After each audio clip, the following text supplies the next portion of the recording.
White supremacist hate groups are on the rise. Bro, it's actually kind of scary how many hate groups are emerging out of the woodworks now. And like nobody really talking about it. For real.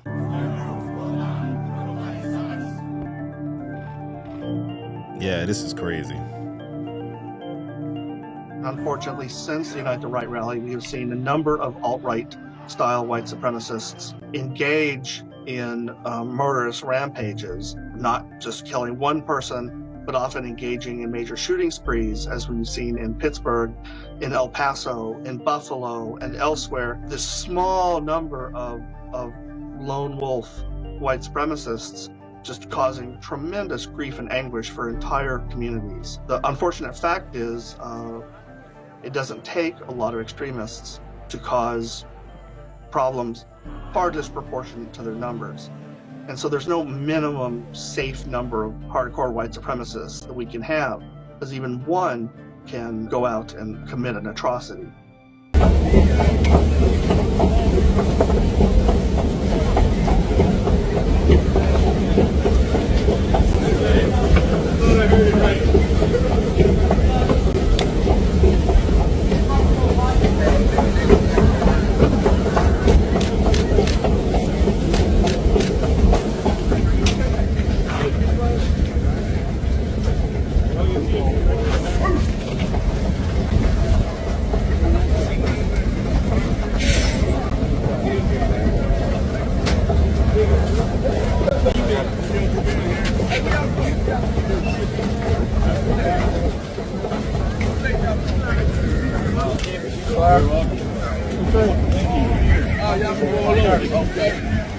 Let's go, Brandon. Let's go, Brandon. He's gone, bro.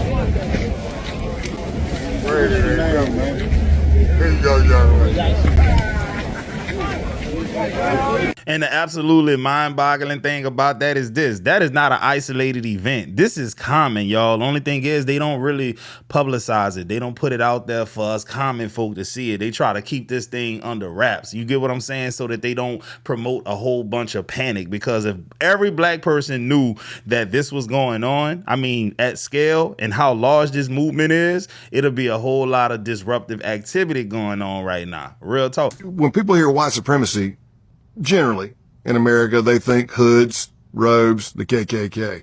I can tell you from the KKK groups that I was around and infiltrated, but on a scale of what I'm getting ready to talk about, it's not even close. An accelerationist does not believe there's a political solution to save the white race. They believe that society is going to collapse on its own or from man-made events, and they want to speed it up, hence accelerate it.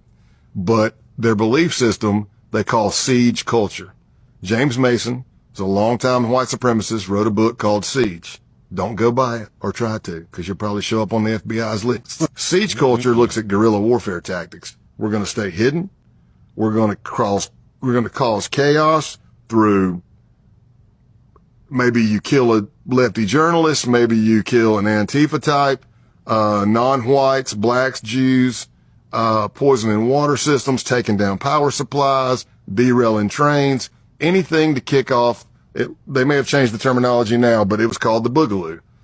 They referred to Boogaloo as the D-Day. The founder of the group is a U.S. citizen born, Villanova grad, Army, former Army, Intel, I believe.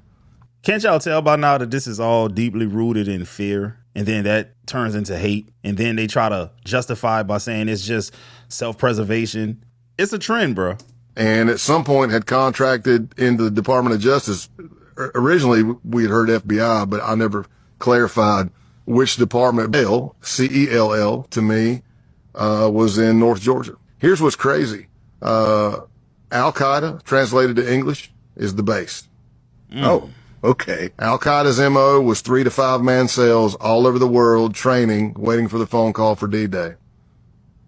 The base's MO was 3 to 5 man cells all over the world, training for the Boogaloo. So, coincidence? I think not. The trick is how do you know which one of those is going to be the Charleston church shooter? How do you know which one of those is going to be the Tree of Life shooter in Pittsburgh or the Christchurch shooter? or the Buffalo shooter, or the Walmart El Paso shooter. And the interesting thing about it is this too. If anybody should hate somebody, bro, it should be the people who were done wrong. What did black people ever do to white people for the most part? Let's be 100% real. If any of y'all have older parents and grandparents, just ask them the things that they went through when they were in their younger years, especially if they were born in the 40s and 50s. And if they were born in the late 40s, that means that they're probably around 70, 80 years old, and they remember vividly all of the mean and nasty things that were done to them, especially if they come from the South like my folks did. The 1963 Birmingham church bombing. September 15th, 1963, Birmingham, Alabama. A quiet Sunday morning turned into horror when a bomb ripped through the 16th Street Baptist Church, killing 4 young girls. The church was a central meeting place for the civil rights movement. That morning, members of the Ku Klux Klan planted dynamite under the steps. The explosion injured dozens and took the lives of Addie Mae Collins, Denise McNair, Carol Robertson, and Cynthia Wesley, all between 11 and 14 years old. It took decades for all the killers to be convicted. Now, y'all saw that video, right? A lot of people just don't know the history of how racist this country really is and how hateful a lot of these people are. If black people were so bad, why didn't we take up arms and go retaliate? What do we do instead? We formed peaceful protests. That's what we went and did. We got civil rights movements. We got civil rights leaders involved. We tried to get the government involved. We got locked up willingly. We were sprayed with water hoses, bit by dogs, pepper sprayed, bombed. Over 60 homes in Birmingham, Alabama were destroyed by white mobs. And black people didn't even retaliate violently, which they had every right to. And they're the one who are forming these hate groups. That is crazy to me. If anybody should form a hate group, it should be the people who were hated. Now, I want to play y'all a clip from Elon Musk's brother telling people that if this country becomes majority non-white, that it's going to basically become a jungle. Now, what do you think young white people or even older white people are going to think when they hear someone say something like this? All it does is add fuel to the fire. The big concern at the moment, and why I think South Africa is a big talking point in the US right now, is America in the next 20 years will become, for the first time in its history, a minority white country. Well, that will be a very, very bad thing to happen. You want to see the US go down? Why? Oh, you don't like cars and electric cars, and you don't like technology, or what is it? Do you want to go back to the jungle, or? If the US becomes a minority white country. Yes. So there's Latinas, there's blacks, there's people from all different races make up the majority, and then, you know, it could be 48% white people. Do you really think the US is doomed if it goes under? Yes, it goes under then. Seriously? Yes, of course. You see, if you take South Africa, we have a small white population that projects the European culture, or what we learned from Europe. And oppressed millions of black people. No. For decades. How do you oppress? We gave them work, we fed them. They grew from a tiny little group into a massive group. That's not oppression, that's feeding them. Do you understand? You only grow big if you get fed. You only start at 800 and become 50 million if you get fed. We fed them, for crying out loud. You know, enough with this nonsense. But so you understand, because the black population was so oppressed under apartheid. Well, we never saw this oppression you're talking about. You never saw it. No, I never saw it. Yeah, because you're white. Now, one thing I do want to touch on is this. First of all, not all countries in Africa are fucking undeveloped and all of that kind of stuff. You never heard of Nairobi, Kenya. They have places like Nigeria that have their own Silicon Valley and all that kind of stuff. So the rhetoric that he's pushing is dangerous. And he basically said, hey, man, we enslaved these people or put them on apartheid. And basically that helped them, because otherwise they would have just been in huts chucking spears and shit like that, bro. Now, you be damn near an idiot if you didn't think Elon Musk shared the same sentiments. Now, with all that being said, bro, let's just call a spade a spade. The Republican Party is the face of racism, dog, straight up. And the people who are at the heads of these parties know that, and they know how to play on people's emotions. So you hear people like Donald Trump talking about immigrants and how they are criminals, they come to steal your jobs, they are basically a nuisance, right? And they eat it up because they know the people are not going to do the research. Here a clip is right now of Donald Trump saying some outlandish shit, man. And his racist following just eats it up without doing any background checks or anything on what this man just said. And that's so dangerous for the simple fact, when they hear somebody like the commander-in-chief saying these things, it's easy for someone who is a little bit more intelligent than the average person to use that as a strategic tactic to put fear in their hearts and say, hey, man, in the next 20 years, you won't be having a job, man. You're going to be out there basically with a tin can begging for change. And guess what? It's so easy to radicalize someone who's young and impressionable, and that's who they're usually going after. All the illegals, they still think we're stuck with them? No, no, no. You're about to be stuck in here with us. Clock is ticking. How do you feel about what President Trump said today?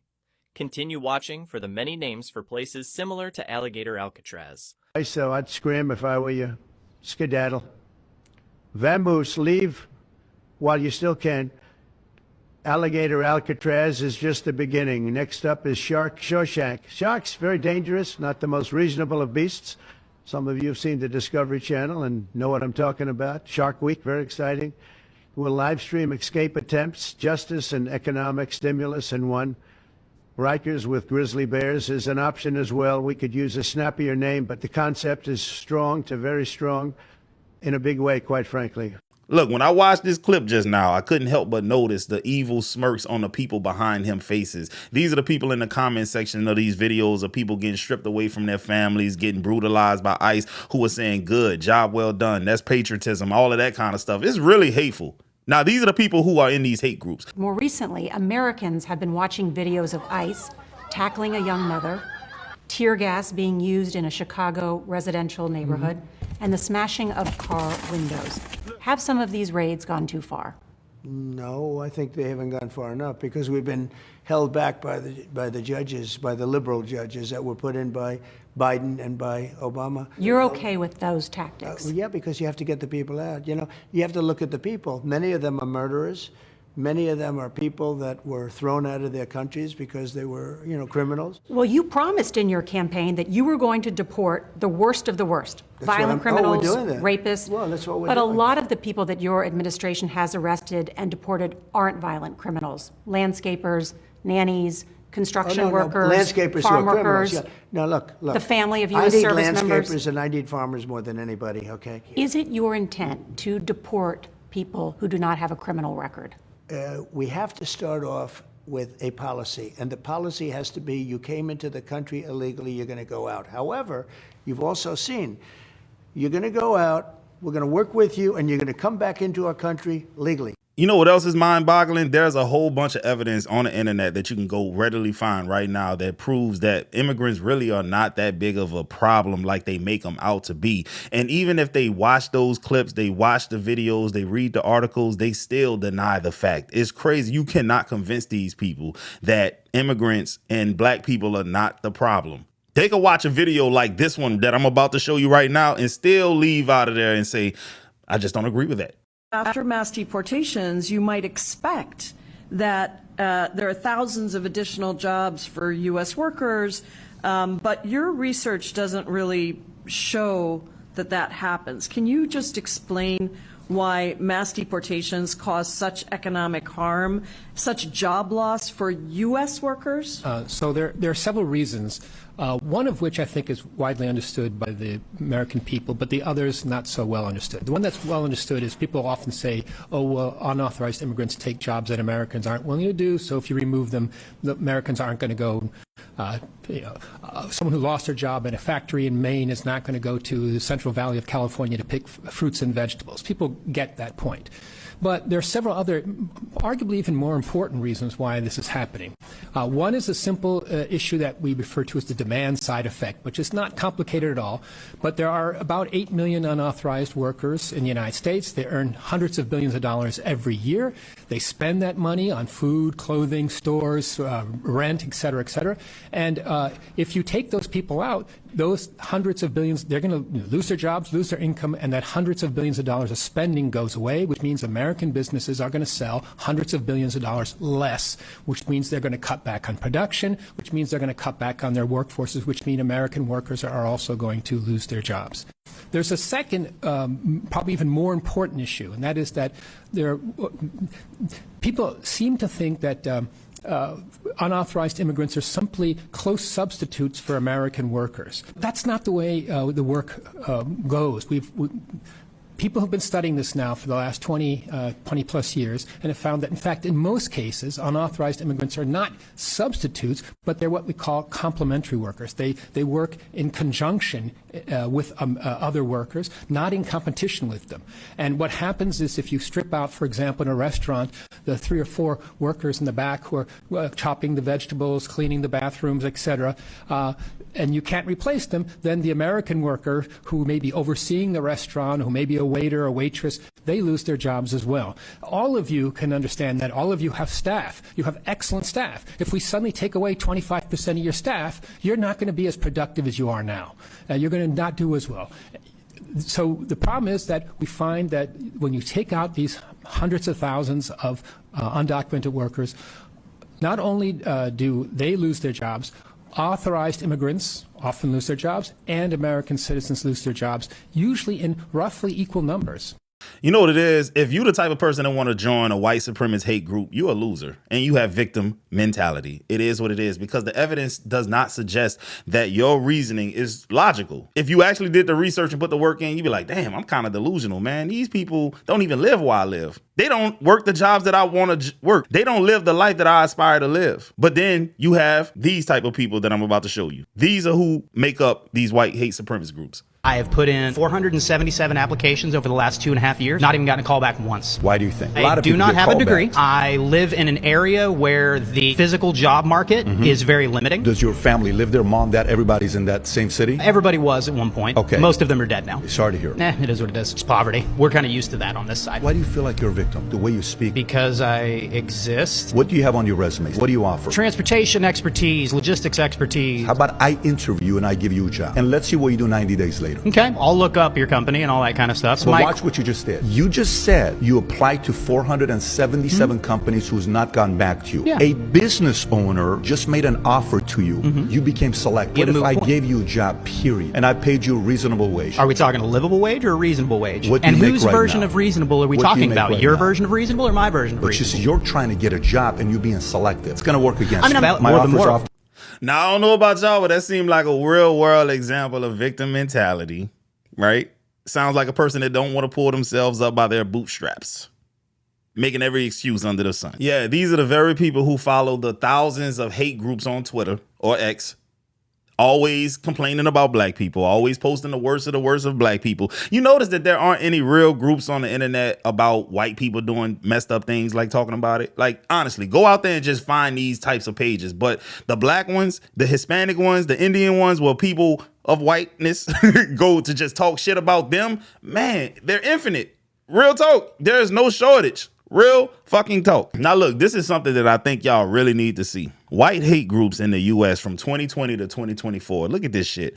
It went from 120 in 2020 to around 100 in 2021. Then it shoots back up. Then it shoots up drastically. And then it shoots down in 2024. But I don't want y'all jumping for joy just yet, because this is very, very deceiving right here. The groups did not disappear. What they did was they merged like a business. A lot of these groups became bigger groups, became basically like, you know, the oil companies back in the day. You know, you got Exxon, then you have Shell. All of those companies came from the same parent company, basically, all back in the day. Much like Whole Foods is now, you know, a part of Amazon, and how Coca-Cola owns Gatorade and that kind of stuff. These groups did not go down. They just formed bigger alliances. So I don't want y'all to get this misconstrued and get excited. Oh yeah, man, they putting in the Lord's work right now. They're fighting and they're defeating these groups. Nah, that's not the case, bro. These people are getting smarter. There is one community on the internet that doesn't get enough flack, and it is the gym bros. They do not get enough hate because them niggas are racist. And I talked about this briefly in a past video, but I'm going to dive deep into it more. So let's get started. And I'm just going to be using one example to show how, like, racist these niggas could be. First and foremost, shout outs to Gymshark. So Gymshark posted this ad for the holidays where it had a lot of their athletes like Swole and Cranon there, and they're just posted up, you know, holiday cheer, all that good stuff. Now I want you to ask yourself, how do you think the comments in this TikTok are? What do you think the comments look like? Do you think they're going to be like, oh, look at this group of jacked individuals living a healthy lifestyle, looking good in their clothes, like maybe I'll click the Gymshark link? How do you think the comments on this TikTok are? And if you said positive, you're absolutely wrong. From this guy, why are they all black? Then this guy said, damn, this only for blacks or something? Then this other guy responded, yeah, you're right. They should only be like majority white, like all the other clothing companies, which is true. Not about that they should be majority white, but all the other clothing companies are majority white, and we're going to talk about that.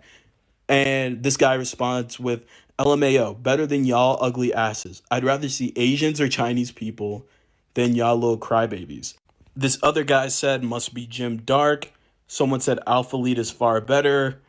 And of course, this is why I support Young LA. And this tap dancing ass nigga is laughing at this. Now, I don't want to hear anybody say, ever, in the history of everdom, that the gym is a very inclusive space where everybody and everybody is welcome. And that the gym and fitness community is this huge fucking family. Because there's still motherfuckers like this roaming around. And I know that goes for a lot of spaces. And there are going to be bad apples everywhere. But this is also what happens when a company tries to do something with all of their black athletes, just showing love, not doing anything malicious, and people absolutely show their true colors in the face of people who don't look like them. This is why I will never support those Young LA guys either. You're telling me that one dude went on a whole homophobic and like fucking racist rant and he got an award for it? That's stupid. And I know there was like this whole thing with another supplement company that I don't want to talk about, where somebody responded or somebody asked, why do you only hire like white athletes? And one of their bigger names made a video basically saying, oh, it's just about sales. It's all about sales. That's really all it is. But then another one of their athletes got in trouble for saying some like low-key racist shit that everybody seemed to have just forgot, but we're just going to keep it pushing, I guess. I don't know. It's very weird. It's very weird and it's very interesting. Bottom line is, if you look like me, okay, and you're supporting and if you want to consume fitness content on any social media platform, make sure that the person you are following does not have any secret animosity or any weird agenda towards people that look different than them. Point blank period. Because you'd be surprised with how there's a lot of fucking weirdos and a lot of hateful motherfuckers who have decent fitness advice, I hate to say. Now, y'all probably wondering why I put that clip in there. The reason why I put that clip in there is this. A lot of these white supremacist hate groups use videos like this for recruitment purposes. Real talk. What they do is they go in these videos and they find these white boys making disparaging comments and hateful comments, flat out racist comments. And then what they do is they slide in their DMs and say, hey, man, listen, right now, your racism is amateur. If you're trying to go pro, come and fuck with your boys, man. That's what they telling them, dog. But now, honestly, this is what they're really doing. White supremacist hate groups are recruiting new members using a mix of digital outreach, social manipulation, and in-person interaction with a focus on targeting youth and vulnerable individuals online and offline. Digital and social media recruitment. Groups exploit mainstream social media, encrypted apps like Telegram, and alternative platforms such as Parler and Truth Social to share propaganda and connect with potential recruits. If I'm not mistaken, Truth Social is owned by Donald Trump, isn't it? Their content includes highly produced videos, memes, live streams, and targeted posts that appeal to those frustrated with social issues, offering a sense of belonging or meaning. Video gaming communities and related chats. Hey, if you've ever been in a game room, a chat room, you know it gets diabolical with the racism, bro. Video gaming communities and related chats have become recruitment targets. Hate group members initiate contact in gaming chats or Discord and escalate with racist jokes, then propaganda and group invitations if the response is positive. You know, my mind just be going all over the place. Black people who are watching me right now, off the top of your head right now, do not Google this. How many white racist jokes do you know?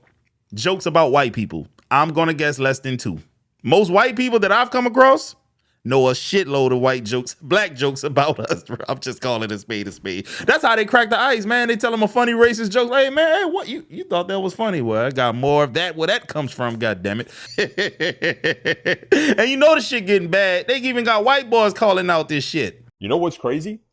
All of these influencers that are starting to come out and be just openly racist, especially in the younger men demographic, late teens, early 20s. Like these young white influencers with all of these impressionable young teens as their audience are just like dropping the N-bomb. And then they double down by making a video saying that they don't care. You know what the biggest shame about that is? There's probably a bunch of young black teens or just black dudes in general who followed that person just because they thought they were cool and they liked their content. And then they see a video of you using a racial slur against them on top of then doubling down and saying that you think it's funny. You essentially just slapped a part of your audience in the face. This just goes to show that these business influencers who are selling these courses, they don't care about you. The course in the bio alone shows that they don't care about you. So stop idolizing these people, especially if you're a young, impressionable teen. You know what? That should be a video in and of itself right there. He touched on something very important. Do you know how many times I've been a follower or a fan of a non-black person only to find out that these people who I held in such high esteem, the people that I had a lot of respect for because of their craft, because of their expertise, maybe they're funny, humorous, talented, I don't give a damn what it is, only to find out that they think of me as less than. That's some fucked up shit right there, bro. We've all experienced it before. We thought the white boy was cool. He was invited to the cookout only to find out that he is racist as hell, dog. It happens all the time. All right, guys. So with all of that being said, I'm not trying to strike fear in your heart or anything like that, but I do want you to keep your head on the swivel and stay vigilant. I'm just calling a spade, man. If you see somebody looking suspicious, you see them doing something that just doesn't feel right, you might want to exit stage left. Real talk. Hit the subscribe button for your boy.